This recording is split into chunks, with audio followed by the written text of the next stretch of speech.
오늘부터 우리가 넉넉히 이해하시는 하나님이라는 큰 타이틀을 가지고 시리즈로 말씀을 생각해 보려고 합니다. 오늘 첫째 날 처음에 제목이 새 출발이 필요할 때라는 제목으로 요한일서 1장 8절부터 10절에 있는 말씀을 가지고 생각해 보려고 합니다. 혹시 여러분들 가운데 몽골리안 파머라고 하는 말을 들어보셨습니까? 몽고에 있는 농부 한 사람 한 사람이 우리 마음속에 다 앉아있다, 이런 말이 있거든요. 몽골리안 파머라고 하는 말이 있는데요.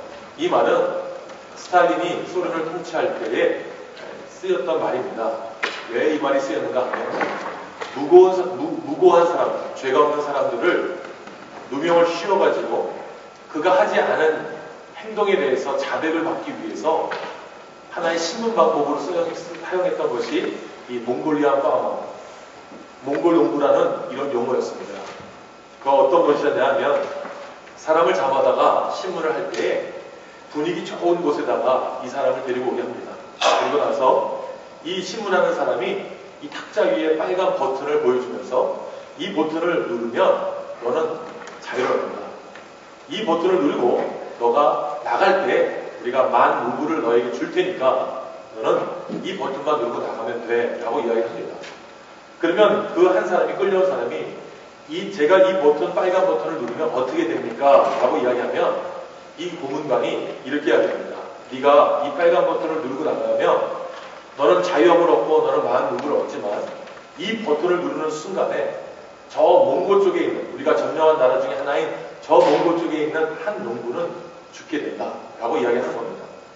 자기가 살기 위해서 빨간 버튼을 누르고 10,000루블을 가지고 이 사람은 나가지만 자기 때문에 한 사람이, 내가 알지 못하는 나라에, 지역에 있는 한 사람이 죽는다라는 그 죄책감 때문에 이 사람은 그 죄책감으로 인해서 매일매일 악몽을 꾸게 되고 도대체 누굴까? 어떤 사람이 죽었을까? 나 대신에 누가 희생을 당했을까? 라고 하면서 가지고 간 10,000루블은 쓰지 못하면서 이 사람이 걱정과 번뇌와 고민과 죄책감 때문에 스스로 결국에는 자살을 하게 된다는 겁니다. 그러면 이 정부에서 이 사람이 자살했다는 말을 듣는 그 순간에 그 사람이 가지고 간 10,000루블도 뺏어가지고 온다라는 그런 말이 이 몽골리안 파머, 몽골 농부라는 말입니다. 이 의미가 무엇인가 하면 사람들에게는요, 누구나 가지고 있는 죄책감, 누구나 숨기고자 하는 자기의 부족한 마음, 그리고 무엇인가 어두운 과거는 다 가지고 있습니다. 겉으로는 이민생활 하는 거 없고요, 또 겉으로는 해밀턴에서 사는 거 없지만 목사인 저에게도 어두운 과거가 있거든요. 그 과거 때문에 말하지 못하고 표현하지 못하고 때로는 설교할 때에도 제가 거추장스럽게 느껴지는 그런 부분들이 있습니다. 근데 그게 목사의 마음뿐일까요? 우리 모두에게도 우리가 과거에 해결하지 못한 문제, 그냥 덮어버린 것, 그냥 숨겨둔 것 때문에 골만 터지고 우리에게 자꾸만 우리의 영적인 건강을 해치고 있는 그런 바이러스가 분명히 있습니다. 이것을 해결하지 못하면 영적 싸움에서 이기지 못합니다. 왜냐하면 내가 가지고 있는 잘못된 것들, 죄책감들, 내가 과거에 저질렀던 그것 때문에 내가 앞으로 나가고자 하는 새로운 일을 도모하고자 하는 일에 거침돌이 되고 또 걸림돌이 되기 때문 아니겠습니까? 그래서 새 출발이 필요할 때 가장 먼저 우리가 생각해야 될 것이 무엇인가 하면 과거에 대한, 우리 수치심에 대한, 죄책감에 대한, 우리가 가지고 있는 것에, 부족했던 것에 대해서 모든 것을 해결하고 난 다음에 시작을 할 때에 새 출발이 가능하다, 이 말 아니겠습니까? 우리가 죄책감을 가지고 있고 수치심을 가지고 있는데 그것을 해결할 수 있는 방법은 단 한 가지밖에 없거든요. 그것은 무엇인가 하면 우리가 진정한 용서함을 받았다라는 경험된 삶이 있을 때는 이것을 벗어날 수가 있습니다. 살인을 했다 할지라도, 다른 사람에게 억압을 줬다 할지라도, 다른 사람의 것을 빼앗았다 할지라도 그것에 대한 진정한 용서함이 있다면, 그 용서함을 경험한 생활이 있다면 우리는 새로운 출발을 할 수 있거든요. 요즘 인터넷에 보게 되면 대도 조세형의 그 말 한마디가 요즘 시작이 되거든요. 3살 버릇 80까지 간다라는 그 말이 있거든요. 그런데 이 대도 조세형, 고관 대작들의 집들을 털었던 이 조세형은 뭐라고 이야기하냐면 7살 버릇 70까지 간다. 이렇게 말을 이야기합니다. 얼마 전에 이 사람이 무죄 판결을 받았습니다. 무죄 판결을 받았던 이유는 무엇인가 하면 자기는 7살에 그 억압과 또 그 착취 때문에 집을 뛰쳐나와서 도둑질을 시작한 것이 두부 한 모를 훔침으로 인해서 도둑질을 시작했다고 이야기합니다.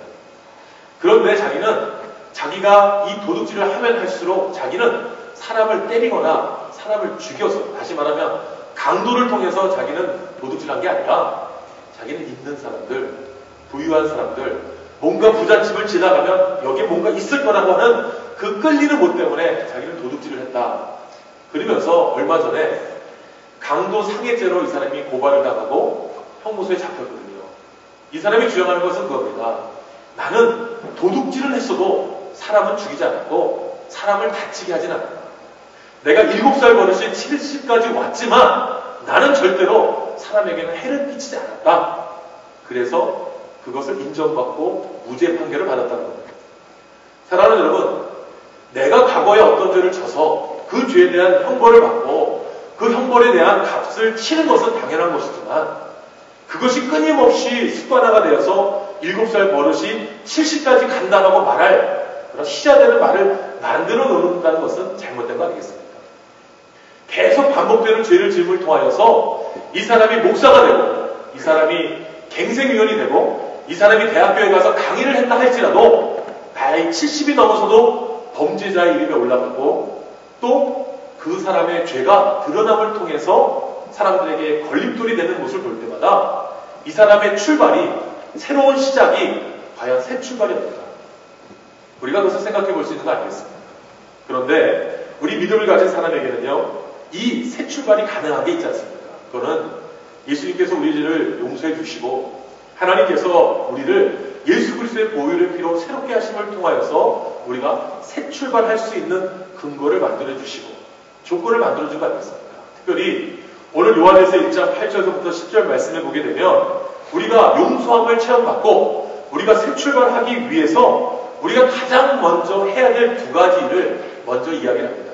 우리가 새 출발할 때는요, 이 두 가지를 반드시 해야 되는데 그 두 가지 중에 가장 첫 번째는 무엇인가 하면 우리가 중단해야 될 것이 있다는 것이죠. 두 번째는 우리가 중단했다면 새롭게 결단해야 될 것이 있다고 이야기합니다. 그 첫 번째, 먼저 우리가 중단해야 될 것이 무엇인가? 오늘 8절 말씀을 보게 되면 만일 우리가 죄 없다 하면 스스로 속이고 또 진리가 우리 속에 있지 아니할 것이요 라는 말씀이 있습니다. 우리 인간의 습관적인 것이, 통상적인 방법이 무엇인가 하면 우리가 어떤 문제를 해결하려고 할 때는 우리가 습관화된 방법들이 있습니다. 자기를 변호할 때도요, 변호하려고 하는 사람들의 성향이 있거든요.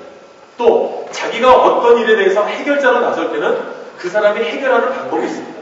어떤 사람은 돈을 짊어지고 돈을 주어 쥐고 난 다음에 문제를 해결하는 사람이 있고요. 어떤 사람은 그 상대방의 약점을 잡아놓고 그 약점을 드러내면서 법을 이야기하는 사람도 있습니다. 오늘 이 성경 말씀 8절에 우리가 중단해야 될 것이 무엇인가? 새로운 일을 하기 위해서 우리가 죄책감이나 수치심을 벗어버리기 위해서 가장 먼저 해야 될 것이 무엇인가 하면 부인하는 모습은 버려야 된다는 것이죠. 우리가 죄 없다 하면 이 말이 뭡니까? 나 죄 없는 사람이야. 내가 범죄해놓고 내가 실수해놓고 내가 잘못을 하고 난 다음에도 내가 한 게 아니야 부인하면 이거는 진정한 새 출발을 할 수 없다는 거 아니겠습니까?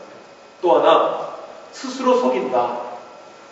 이것이 진리고 이것이 거짓이라는 것을 알고 있는데도 속이는 겁니다. 아니야, 그럴 리가 없어 라고 하면서 속이는 자세. 이 두 가지를 중단하지 않으면 새 출발을 할 수 없다고 요한 1서가 이야기하는 겁니다. 내가 스스로 부인한다든지 내가 스스로 그것이 정당하다라고 속이는 모습이 있을 때는 새 출발이 되지 않는다는 것, 죄 사함이 되지 않는다는 것, 수치심을 벗어버릴 수 없다는 것, 이것을 이야기합니다. 그러면서 이 자기의 죄를 부인하는 이 모습이 우리에게는 여러 가지 모습으로 나오는데 가장 먼저 나오는 것은 무엇인가 하면 이 죄를 빨리 잊어버리려고 하는 이 시도, 두 번째는 죄를 합리화하려고 하는 시도, 그리고 죄를 남에게 전가하려고 하는 시도, 그리고 죄를 어떤 보상 심리로 덮으려고 하는 모습들이 우리에게 있다는 것이죠. 죄를 잊으려고 하는 이 시도가 두 가지로 나타났는데 가장 먼저는 이 잊어버리는 습관이 어떤 모습이라면 죄를 짓는 사람들은요. 이 죄를 부인하거나 스스로 속이기 위해서 또 죄를 지읍니다. 깡패가 한 번 사람들을 억압하고 한 번 사람들에게 돈을 갈취하고 난 다음에 그것으로 끝나는 것이 아니라 하면 할수록 돈은 더 지나치는 것이지 감소되지 않는다는 것입니다. 범죄하는 길에 들었으면 이 범죄하는 것의 양이 줄면 주는 것이 아니라 늘면 늘었지 절대로 감소하지 않는 겁니다. 한 번 죄의 맛을 들이면 이 죄에 대해서 쾌락으로 여겨서 그 죄에 빠져들면 빠져들었지 결코 벗어나지 못하는 것이 인간의 심리거든요. 마약도 마찬가지일 것이고요. 음주도 마찬가지일 것이고요. 우리가 생각하는 모든 것들이 다 마찬가지입니다. 그런데 특별히 우리 그리스도인들에게도 이런 모습들이 있거든요. 하나님께서 우리에게 주시는 어떤 양심의 가책이나 은혜를 생각하지 않고 그냥 몰두하는 겁니다. 다른 사람은 모르겠지. 그리고서 열심을 내서 자기가 하는 일에 대해서 최선을 다하는 모습으로 감추려고 합니다.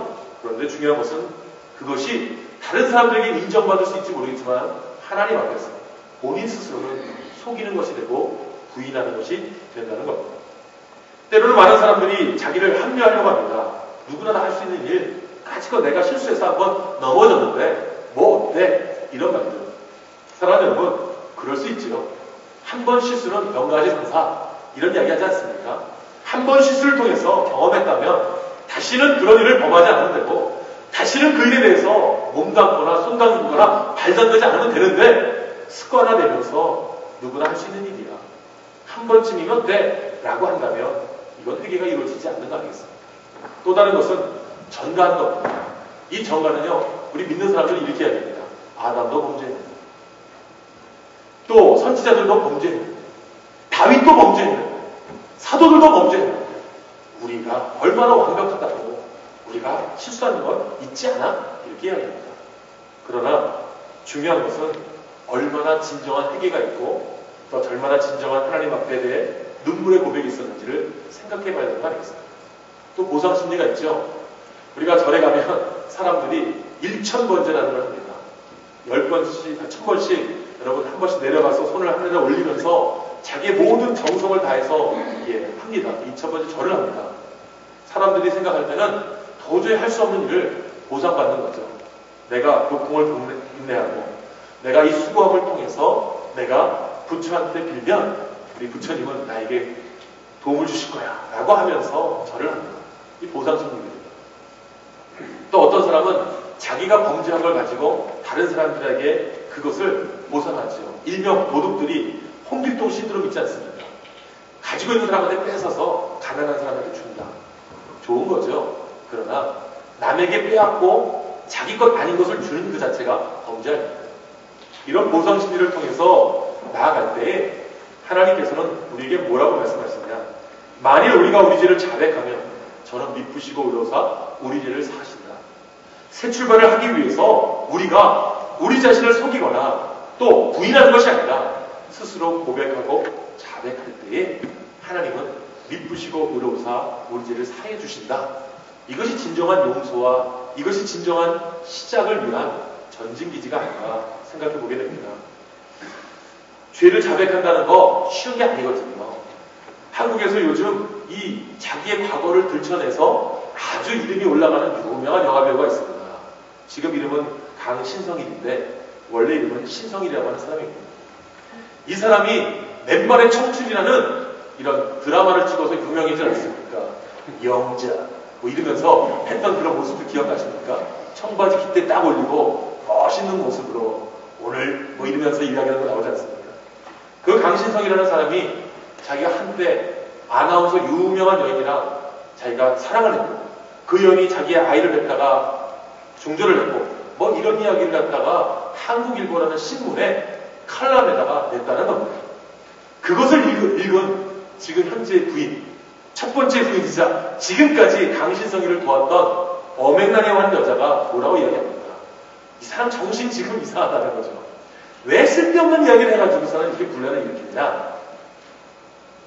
사랑하는 여러분, 자기 이야기를 드러내는 거 이건 죄의 고백이 아닙니다. 토크쇼에 나가서라든지 자서전을 통해서 내 과거에 이런 일이 있었다 증거하는 건 죄의 자백이 아닙니다. 죄의 자백이라고 하는 것은 진정한 고백이라고 하면 거기에 따르는 것들이 몇 가지가 있거든요. 첫째는 내가 죄를 고백하면 책임이 내 자신에게 있다는 겁니다. 내가 죄를 졌기 때문에 내가 반드시 이 죄에 대한 책임을 내가 져야 되는 것이고, 내가 실수했다면 이 실수에 대한 책임도 내가 져야 된다는 내 책임감이 있어야 되는 것이 진정한 고백입니다. 내가 진정 과거에 있었던 이야기를 들춰냄을 통해서 다른 사람이 오히려 오해를 받고 다른 사람이 상처를 받는 건 죄의 고백이 아니거든요. 그런데 우리가 과거에 내가 넘어진 일 잘못입니다 라고 이야기하면서도 다른 사람에 대한 상처는 있는데 나에 대한 책임이 없다면 그건 죄의 고백이 아닙니다. 두 번째는 이 죄의 고백은 아픔을 함께 나누는 과정이 있거든요. 쓰라린 고통 뒤에, 쓰라린 눈물 뒤에, 쓰라린 아픔 뒤에 화해가 있고 회개가 있고 눈물이 있고 치유가 있고 평화가 있어야 되는 거예요. 특별히 하나님 앞에 고백했다면 나의 죄 때문에 하나님이 느끼실 그 고통, 하나님이 눈물을 흘리실 그 아픔, 하나님께서 안타까워하실 그 통증을 우리가 알아야 되는 거 아니겠습니까? 하나님의 사랑하는 아들이, 하나님의 사랑받는 딸이 죄를 범했는데 하나님은 얼마나 아프실까? 노래만 얼마나 아프실까? 하나님의 그 사랑을, 이게 아니라 내가 범죄하면, 내가 실수하면 하나님이 나로 인해서 입으실 고통, 나로 입으실 그 눈물, 아픔, 이런 나눔이 있을 때 진정한 고백이 있는 겁니다. 하나님이 아파하시는데, 하나님이 고통스러워하시는데 내가 어떻게 범죄합니까? 세 번째는 우리가 죄의 고백을 할 때는 은혜를 믿고 모험하는 겁니다. 저도 마찬가지지만 진정한 고백을 못하는 이유는 내가 이 고백함을 통해서 다른 사람들이 나를 어떻게 평가할까? 내가 이 잘못을 드러냄을 통해서 다른 사람들에게 어떤 영향을 끼칠까? 그래서 내가 앞으로 어떻게 목회하지? 내가 어떻게 삶을 살지? 라고 하면서 두렵기 때문에 이 모험을 못하는 겁니다. 그런데 진정한 회개가 있다면 상대방에게 아픔을 끼쳤기 때문에 그 결과를 내가 책임져야 되는 것이고, 하나님 앞에서 내가 눈물을 흘려야 되는 것이고, 또 내가 고백함을 통해서 다른 사람에게 진정한 치유가 일어난다면 그거 해야 되는 거 아니겠습니까? 1992년도에 한경직 목사님이 종교평화상이라고 하는, 종교의 노벨상이라고 하는 템플턴상을 받을 때에 이 한경직 목사님이 고백한 것이 있습니다. 저는 신사 참배를 한 죄인입니다. 한국교회의 성인이라고 이야기했습니다.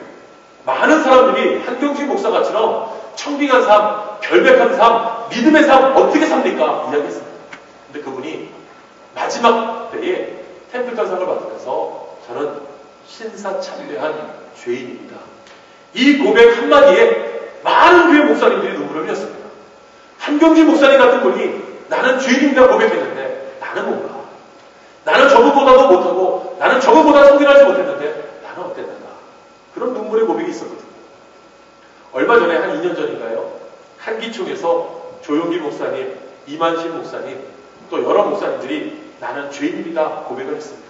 그런데 그 고백을 하고 난 다음에 한경직 목사님이 고백했던 1992년도와 같은 목회자들의 눈물의 고백이 이어지지 못했습니다. 왜냐하면 사람들이 이야기하거든요. 진정한 고백이 아니었기 때문에. 그렇게 고백한 이후에도 조용기 목사님의 끊임없는 재정 문제, 국민일보 사건, 자녀들의 문제가 터졌거든요. 이만신 목사님의 문제가 터졌거든요. 그런 많은 목사님들의 문제가 터지면서 인해서 목사님들이 그냥 한 번씩 덮어버리려고 했던 그런 모습들이 있었다는 겁니다. 사랑하는 여러분, 새 출발하기를 원하십니까? 오늘 9절 말씀에 이렇게 이야기합니다.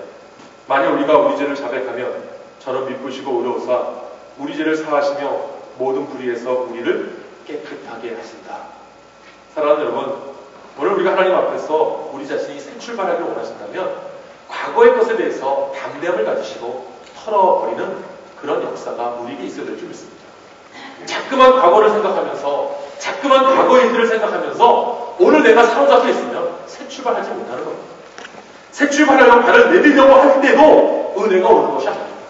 용서가 오는 것이 아닙니다. 회개에 대한 참으로 고백이 이루어지지 않는 겁니다. 사랑하는 여러분, 하나님 앞에 우리가 고백할 때에 우리가 어떤 은혜를 주시는가 생각하면 오늘 본문 말씀은 만일 우리가 우리 죄를 자백하면 저는 미쁘시고 의로우사 우리 죄를 사하여 주시더라. 과거를 해결해 주신다는 것이지 않습니까? 이미 용서는 끝난 거 아니겠습니까? 그런데 그 용서에 대해서 진정한 용서가 있지 못하니까 새 출발하는데 발목 잡히고. 그래서 우리 교회에서도 이런 모습이 좀 있었으면 좋겠습니다. 사람들을 평가할 때 이분은 과거에 뒤를 돌아보니까 아무 일도 안 했어. 이건 잘못된 겁니다. 이분을 돌아보면 과거에 이런 삶을 살았으니까 이 사람 건드리면 안 돼. 이것도 잘못된 겁니다.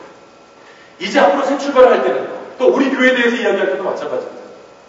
해밀턴이 이렇게 어떤 교회다 제가 들었다고 했지 않습니까? 다른 교회 장로로부터 그런 말들을 들을 때마다 얼마나 우리가 힘이 듭니까? 그러나 그거 생각하지 않는 겁니다.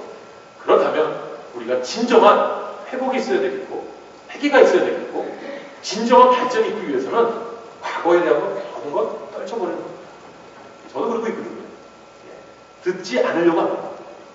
누가 무슨 이야기를 또 한다. 또 어떻다. 안 들으려고 합니다. 그러면 저는 속이 편하더라고요. 궁금하죠. 우리 성도들이 어떤 마음을 가지고 계실까? 어떻게 나를 바라보고 있을까? 또 어떤 의도를 가지고 있을까? 그거 생각 안 합니다. 그러나 여러분, 과거는 과거일 뿐 묻지 않는 게 중요한 거 아니겠습니까? 하나님 앞에 진정한 용서함이 있었다면, 진정한 고백이 있었다면, 눈물이 있었다면 모든 것을 잊고 새 출발하는 겁니다. 오늘 하나님 앞에서 우리가 진정한 회개가 있고 용서가 있다면 새 출발 가능합니다. 우리 교회가 오늘 2012년도 벌써 5주가 지나갔지만 우리의 삶 가운데 이 모습이 있다면 우리는 진정으로 새 출발할 수 있는 모습이 있는 겁니다. 또 한 가지 하나님이 주시는 것이 무엇인가 하면 죄 용서함이 있을 때 바로 새 출발할 수 있는 힘을 허락해 주신다는 겁니다. 오늘 본문에 보게 되면 주는 미쁘시고 의로우사 우리 죄를 사하시며 모든 무리에서 우리를 깨끗하게 하신다. 사하신다는 말과 깨끗하게 하신다는 이 말 두 가지가 중요합니다. 왜 중요한가 하면 존 스코트라고 하는 영국의 유명한 목사님께서 이 두 가지 단어를 어떻게 해석을 하셨냐면 하나님의 사하심은 과거를 깨끗하게 해결함을 통하여서 마음의 평안을 얻게 하신다. 하나님이 깨끗하게 하신다는 것은 죄의 결과로 부서진 우리의 모습을 다시 한번 회복시킴을 통해서 깨끗한 마음을 가지고 시작할 수 있는 기반을 마련해 주신다. 이 두 가지의 말씀을 이 존 스코트 목사님이 하셨거든요. 사랑하는 여러분, 우리가 진정한 용서가 있고 진정한 회개가 있고 진정한 문제 해결이 있어서 새로운 힘을 얻기 위해서 나가기 위해서는 가장 먼저 하나님께서 우리 죄를 사하여 주셨다. 하나님이 우리를 깨끗하게 하셨다는 이 확신만 가지고 나가는 겁니다. 그러니까 내가 고백했고 내가 용서함을 구했으니까 내가 한다 이런 마음이 아니라 내가 하나님 앞에서 범죄했고 내가 하나님 앞에서 회개했고 내가 하나님 앞에서 용서함을 받았다면 그 하나님이 주시는 힘으로 새해도 시작을 하는 겁니다. 과거의 모든 것들을 뒤로하고 하나님 나를 도와주세요. 하나님 나를 깨끗하게 해주세요. 나를 정하게 해주세요. 그리고 나를 사용해 주세요 라고 하면서 나가는 거 아니겠습니까? 성경에 보게 되면 이 탕자의 이야기가 나오지 않습니까? 탕자가 돌아왔을 때에 이 아버지가 이 탕자에게 새 옷을 입혀주고 또 반지도 껴주고 또 아주 판대하지 않습니다. 그런데 이 탕자가 돌아오기 전에 돌아와서 탕자가 왜 아버지 나에게 재산을 떼어줘서 왜 내 옷을 들어주셔서 왜 나로 하여금 이렇게 힘들게 하십니까? 이런 말 하지 않았습니다. 탕자가 돌아와서 내가 하나님과 아버지 앞에 범죄했습니다. 이런 고백을 하거든요. 사랑하는 여러분, 우리가 용서의 대상이 나로 하여금 부딪힌 사람에게도 중요하지만 하나님에게도 중요한 겁니다. 하나님 보실 때 진정한 회개, 하나님 보실 때 진정한 용서, 하나님 보실 때 진정한 참회가 있을 때에 하나님은 우리를 깨끗하게 하시고 우리에게 새 힘을 주셔서 새 출발할 수 있게끔 해주시는 겁니다. 제가 앞에 대도 조세형에 대한 이야기를 했는데 검찰에서는 이 대도 조세형에 대해서 뭐라고 이야기할까? 저 사람이 아무리 목사가 됐고 갱생위원이 됐고 저 사람이 강의를 하면서 저기 용서를 구했다 할지라도 저 조세형이는 자기가 목사가 된 다음에도 일본 가서 범죄했다. 저 조세형이는 학교에서 강의를 하면서 갱생위원이 되었을 때도 저 사람은 범죄를 했다. 장모를 수수 혐의로도 혐의가 있고 강도 상해로도 혐의가 있는데 반드시 검찰은 밝히겠다. 이렇게 이야기했다는 겁니다. 진정한 용서가 없는 거죠. 진정한 회개가 없는 거죠. 그러면서 인터넷의 마지막 글은 조세형 혼자만이 알고 있다. 강도를 해서 돈을 뺏었는지, 진정한 회개가 있는 것인지, 진정한 용서구함이 있는 것은 조세형 혼자만 아는 사실이다. 이 말이 맞더라고요. 사랑하는 여러분, 혼자만 알고 있는 죄 때문에 믿음 생활하고 신앙 생활하는데 새 출발하지 못한다면 이거 얼마나 안타까운 일입니까? 저와 여러분이 마음을 새롭게 하고 진정 하나님 앞에서 하나님 용서해달라고, 하나님께 아픔을 끼치고 하나님 앞에 눈물을 흘리게 하는 것 제가 회개합니다. 이 탕자처럼 내가 하나님과 아버지 앞에 범죄했습니다 라고 하게 되면 하나님께서는 우리를 깨끗하게 해주시고 새롭게 출발하시게끔 약속해 주시고 믿음을 주신다는 거 아니겠습니까? 오늘 성경을 통해서 우리가 생각해야 될 것이 이겁니다. 우리가 예배드리기 전에 제가 이사야서 1장 18절의 말씀을 가지고 말하지 않습니까? 우리 죄가 주홍 같을지라도 아무리 붉을지라도 눈과 같이 희어지게 하시고 우리들을 사하시사 우리 죄가 진홍같이 붉을지라도 양털같이 희게 하신다는 이사야서 1장 18절의 말씀을 우리가 말씀 가운데 예배 가운데 사용합니다. 사랑하는 여러분, 매 주일주일마다 우리가 회개기도 용서의 기도를 하면서 우리가 아직도 남에 대해서, 우리가 아직도 가족에 대해서, 우리가 아직도 형제에 대해서, 우리가 아직도 믿음 생활하는 사람들에 대해서 진정 용서함을 했다면 우리 새 출발할 수 없습니다. 새 출발하기 위해서 하나님 앞에 고백하고 나가며 하나님의 깨끗하게 하심, 용서하심을 믿고 나갈 때 진정한 새로운 시작이 있는 거 아니겠습니까? 예수님을 3번이나 부인하고 예수님을 배반했던 베드로가 이 예수님께서 용서에 대한 말씀을 하셨을 때에 그가 그것을 믿고 당당한 초대교회의 지도자로 쓰지 않았겠습니까? 스데반을 죽이고 교회를 핍박했던 사도 바울이 하나님 앞에서 자기 과거가 더럽고 추악했을지라도 하나님이 용서해 주시고 하나님이 새롭게 하심을 통해서 이 사울이 바울이 되어서 세계 선교에 앞장서는 역사를 만들지 않았습니까? 주기철 목사님, 그리고 김익두 목사님, 이기풍 목사님, 모든 목사님들이 깡패였다, 또 순교했다, 핍박받았다 했을 때 자기 아들을 죽이고 자기 형제를 죽이고 자기 교인들을 죽였던 그 양자를 삼으면서 용서했던 주기철 목사님이나 손양원 목사님이나 이기풍 목사님, 여러분 기억하고 있지 않습니까? 오늘 우리도 이런 모습을 가지고 자유함을 얻었으면 좋겠습니다. 영적 자유함. 하나님이 우리에게 주신 진정한 용서와 깨끗함을 통해서 새롭게 출발하기 위해서 다시 한번 우리 교회의 힘을 모으고 우리 믿음의 힘을 모으고 우리의 거룩한 모습을 드러냄을 통해서 우리가 새 출발을 하는데 앞장서 나가는 저와 여러분이 되었으면 좋겠습니다. 테네시에 가면 폴라스키라고 하는 동네가 있습니다. 테네시라고 하는 이 남부 지역에도 KK가 시작이 되고요. 또 버지니아에 가면 린치버그라고 하는, 린치가 이 억압하다, 때리다는 표현입니다. 린치를 당한다. 그 린치버그입니다. 그러니까 얼마나 사람들이 때리고 죽였으면 그 동네 이름이 때리는 동네겠습니까? 이 테네시의 폴라스키라고 하는 동네와 이 버지니아의 린치버그의 이 린치버그는 KKK단의 발원지입니다. 그러니까 유색인종들, 흑인들, 이 차별하는 그런 동네의 원주 동네 아니겠습니까? 이 동네, 특히 테네시에 유명한 여인 하나가 있습니다. 그 여인의 이름이 무엇인가 하면 에머랄드라고 하는 여인이었는데 이 에머랄드 여인이 이 KK단이 시작됐던 이 테네시 폴라스키의 동네의 유명 인사와 영문을 부리다가 남편한테 발각되고 또 기사화가 됐습니다. 그래서 이 사람이 유명 인사와의 이 스캔들 때문에 이 여자를 모르는 사람이 없었다는 것이죠. 사람들이 손가락질합니다. 저 사람 범죄한 여인이야. 저 사람 수근수근 됩니다. 그리고 많은 사람들의 이야기거리가 됩니다. 이 여인이 자기가 교회로부터 파문을 당하고 남편으로부터 쫓겨남을 당하고 그리고 많은 사람들로부터 비판을 받을 때에 이 사람이 그 동네를 도망갈 수밖에 없지 않겠습니까? 그 도망가는 중에 한 시골 동네에 교회가 있었는데 그 교회에 들어갔는데 그 교회에 들어가서 거기 목사님 만나서 이렇게 고백했다고 합니다. 목사님, 나는 하나님의 은혜를 입을 가치가 없는 더럽고 더러운 여인입니다. 그런데 나는 하나님의 은혜가 지금 필요합니다. 아무도 나를 사랑으로 안아주는 이가 없습니다. 아무도 나를 인정해 주는 이가 없습니다. 내가 어떻게 하면 좋겠습니까? 라고 이야기할 때 그 교회를 담당했던 조지 레가스 목사님이 이런 이야기를 했다고 합니다. 사랑하는 자매님, 나도 목사지만 하나님의 은혜를 입을 수 없는 자였습니다.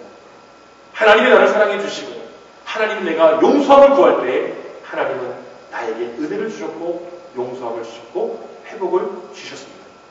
이 세상 어느 누구든지 하나님의 은혜를 받을 권리는 없습니다. 이 세상 어느 누구든지 정죄할 일도 없습니다. 그러나 오늘 하나님께서 자매님을 사랑하셔서 자매님의 그 고백, 자매님의 그 나는 은혜 받을 가치가 없다는 그 고백까지도 하나님은 받아주시는 분이십니다. 라고 하면서 우리가 읽었던 요한일서 1장 8절부터 10절 말씀을 가지고 그 자매님에게 용기를 줬다는 겁니다. 그래서 이 에머널드 여인이 그 목사님 앞에 용기를 얻고 하나님 앞에 기도함을 통해서 새 출발하면서 다시 자기가 살던 이 테니스주 폴라스키 동네로 돌아왔다는 겁니다. 그런데 마치 그때 이 KKK단의 발원지였던 이 동네에서 흑인들을 향한 이 박해가 시작됐다는 것이죠. 그럴 때 이 여인이 그 KK단 앞에 서서 뭐라고 이야기합니까? 죄 없는 자가 돌로 치라는 예수님의 말씀을 하면서 나도 범죄자입니다. 너희들이 알고 있는 나, 스캔들을 일으키고 유명 인사와 함께 범죄를 했던 나였지만 하나님이 나를 사랑해 주셨고 내가 용서함을 받은 이후에 내가 이 자리에서 외치더니 하나님이 사랑하는 우리 색깔이 다른 형제, 모습이 다른 형제라도 사랑하지 못하는 너희들이 어떻게 KKK라는 이름을 가지고 정의를 외치고 불의를 심판한다고 하냐 라고 하면서 외쳤다는 겁니다. 사랑하는 여러분, 과거에 매여 있으면 새로운 출발은 되지 못합니다. 과거에 매여 있으면 새로운 출발에 대해서 염두도 내지 못합니다. 용기를 내야 됩니다. 하나님 앞에서 정말 내가 진정한 회개를 하고 하나님 앞에서 새로운 결단하고 다짐을 하면서 새해를 시작하는 겁니다. 제가 모르는 죄 여러분 알고 계시지 않습니까? 스스로 속이고 있는 것, 스스로 부인하는 거 있지 않습니까? 그거 하나님 앞에 내어놓는 겁니다. 그리고 하나님 앞에 도움을 구하는 겁니다. 하나님, 내가 하나님과 또 내 상대자에게 범죄했습니다. 하나님의 은혜를 구합니다. 제가 2012년도에 새해를 시작하면서 용서함이 있고 회개가 있고 또 깨끗함이 있고 새로운 시작을 할 수 있도록 하나님 역사해 주십시오. 만일 우리가 우리 죄를 자백하면 저는 미쁘시고 의로우사 우리 죄를 용서해 주실 뿐만 아니라 우리를 깨끗하게 하실 것이고 우리를 새롭게 시작하게 하실 것이다. 사랑하는 여러분, 진정한 용서의 마음을 가지시고 오늘 한 해 동안에 하나님이 우리 교회, 우리 자신들에게 어떻게 새롭게 출발하게 하실 것인지를 기대하면서 오늘 하루도 하나님 앞에 결단하고 결심하며 나가시는 저와 여러분이 되시기를 예수님의 이름으로 부탁드립니다. 기도하겠습니다. 사랑하는 원하신 아버지 하나님, 감사합니다.